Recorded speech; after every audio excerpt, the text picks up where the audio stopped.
যারা যারা এই ভিডিওটি দেখার জন্য ক্লিক করেছেন ভিডিওটিতে একটি লাইক দিয়ে কন্টিনিউ করা অনুরোধ জানাচ্ছি। আসসালামু আলাইকুম বন্ধুরা, আবারও হাজির হয়েছি বাংলাদেশ পুলিশের নতুন একটি নিয়োগ বিজ্ঞপ্তি নিয়ে।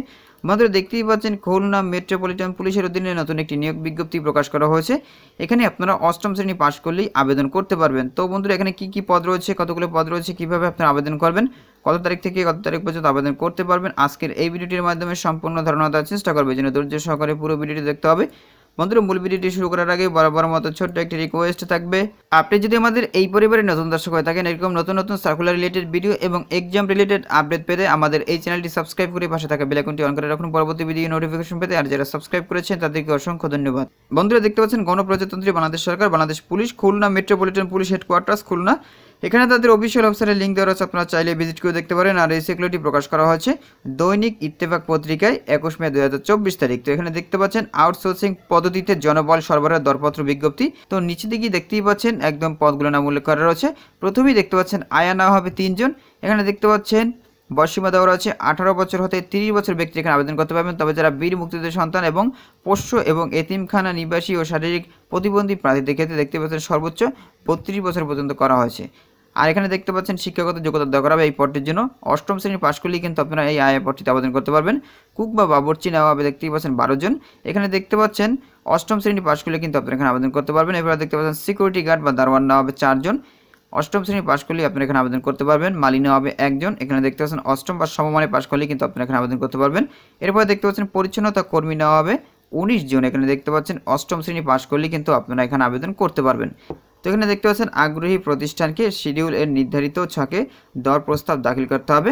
তো নিচে দিকে দেখতে পাচ্ছেন শর্তাবলী দেওয়া রয়েছে, অর্থাৎ কি শর্তাবলী মেনে এখানে আবেদন করতে হবে। এখানে দেখতে পাচ্ছেন প্রকৃত জনবল সরবরাহকারী প্রতিষ্ঠানের হালনাগাদ ট্রেড লাইসেন্স, ভ্যাট রেজিস্ট্রেশন এবং কর শনাক্তকরণ নম্বর থাকতে হবে এবং সরকারি বা আধা সরকারি বা স্বায়ত্তশাসিত প্রতিষ্ঠান বা প্রকল্পের জনবল সরবরাহের ক্ষেত্রে অভিজ্ঞতা থাকতে হবে।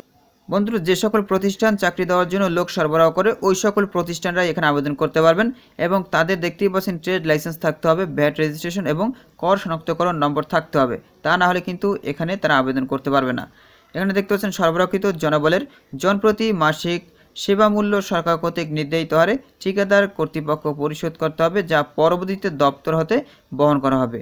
দর প্রস্তাবের সাথে commissioner Khulna metropolitan police Khulna এর অনুকূলে দরপত্র জামানত হিসাবে দেখতেই পাচ্ছেন 2 লক্ষ টাকা পে অর্ডার বা ব্যাংক ড্রপ দাখিল করতে হবে।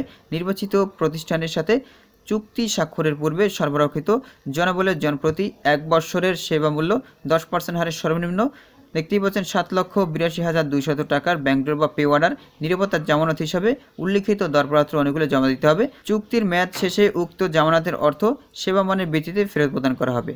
প্রস্তাবিত প্রার্থীদের ছবিসহ নির্ধারিত ফর্মে বায়োডাটা, শিক্ষাগত যোগ্যতা ও অভিজ্ঞতা ও নাগরিকত্ব সনদ, চারিত্রিক সনদ ও জাতীয় পরিচয়পত্রর প্রথম শ্রেণী গেজেট কর্মকর্তা কর্তৃক সত্যায়িত অনুলিপি দরপত্রের সাথে দাখিল করতে হবে। সরকারি বা আধা সরকারি বা স্বায়ত্তশাসিত বা উন্নয়ন প্রকল্প এবং পুলিশ বিভাগে লোকবল সরবরাহ করেছে এমন প্রতিষ্ঠানকে অগ্রাধিকার দেওয়া হবে, অর্থাৎ এর আগে যারা লোকবল সরবরাহ করছে সেই সকল প্রতিষ্ঠানকে কিন্তু অগ্রাধিকার দেওয়া হবে। এখানে দেখতে পাচ্ছেন কার্যাদেশ প্রাপ্ত প্রতিষ্ঠানকে বিধি মোতাবেক অ্যাকাউন্ট পেই চেকের মাধ্যমে সার্ভিস চার্জ প্রদান করতে হবে এবং প্রতিষ্ঠান কর্তৃক প্রদত্ত সেবা প্রদানকারীদের মাসিক সেবা মূল্য নিজ নিজ অ্যাকাউন্টের মাধ্যমে প্রদান করতে হবে।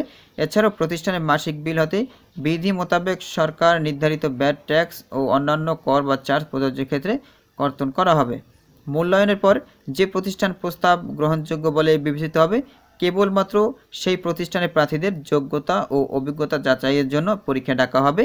পরীক্ষার তারিখ ও সময় পরবর্তীতে জানানো হবে। তো এখানে দেখতে পাচ্ছেন গুরুত্বপূর্ণ বিষয় উল্লেখ করা রয়েছে, আউটসোর্সিং পদ্ধতিতে নিয়োজিত কোনো কর্মচারী অদক্ষতা বা অবহেলার কারণে কোনো ক্ষতি হলে জনবল সরবরাহকারী প্রতিষ্ঠান দায়ী হবে।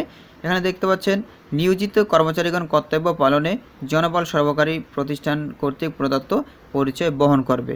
আগ্রহী দরদাতাগণ নিজ প্যাডে আবেদনের মাধ্যমে আগামী 26/5/2024 তারিখ হতে 15/6/2024 তারিখ পর্যন্ত অফিস চলাকালীন সময়ের মধ্যে নগদ 750 টাকা অপরাধযোগ্য পরিশোধ করে শিডিউল ক্রয়পূর্বক যথাযথভাবে পূরণ করে আগামী 19/6/2024 তারিখ দুপুর 12টার মধ্যে সিলমোহরকৃত খামের প্রতিটি পদের দর প্রস্তাব উল্লেখ করে হালনাগাদ বৈধ ট্রেড লাইসেন্স, ভ্যাট ও আয়কর সনদপত্র, ব্যাংক দেখতেই পাচ্ছেন সলভেন্সি সার্টিফিকেট 12/6/2024 তারিখ সর্বনিম্ন 10 লক্ষ টাকার ব্যাংক স্থিতি স্টেটমেন্ট, অভিজ্ঞতা সনদপত্র সহ নিম্ন স্বাক্ষরকারী দপ্তরের রক্ষিত দরপ্রাপ্ত বক্সে দর প্রস্তাব দাখিল করতে হবে। 1 তারিখ দুপুর 12:30 ঘটিকায় প্রাপ্ত দর প্রস্তাবসমূহ দরদাতাদের উপস্থিতিতে যদি কেউ উপস্থিত থাকেন খোলা হবে। প্রাপ্তির স্থান দেখতে পাচ্ছেন Khanjahan Ali road, Khulna metropolitan police সদর দপ্তরের প্রশাসন শাখা। তো প্রিয় বন্ধুরা, আশা করি আপনারা সার্কুলার সম্পর্কে বুঝতে পেরেছেন যে এখানে কিন্তু আমি আবেদন করতে পারবো না। যে প্রতিষ্ঠানগুলো লোক সরবরাহ করে, চাকরি প্রদান করে, ওই সকল প্রতিষ্ঠানটাই কিন্তু এখানে আবেদন করতে পারবে। আশা করি আপনারা পুরো বিষয়টি বুঝতে পেরেছেন। বন্ধুরা, আজকের ভিডিওটি এই পর্যন্ত। পরবর্তীতে নতুন কোনো ভিডিও নিয়ে আপনাদের মাঝে হাজির হবো। সবাই ভালো থাকবেন, সুস্থ থাকবেন। আল্লাহ হাফেজ।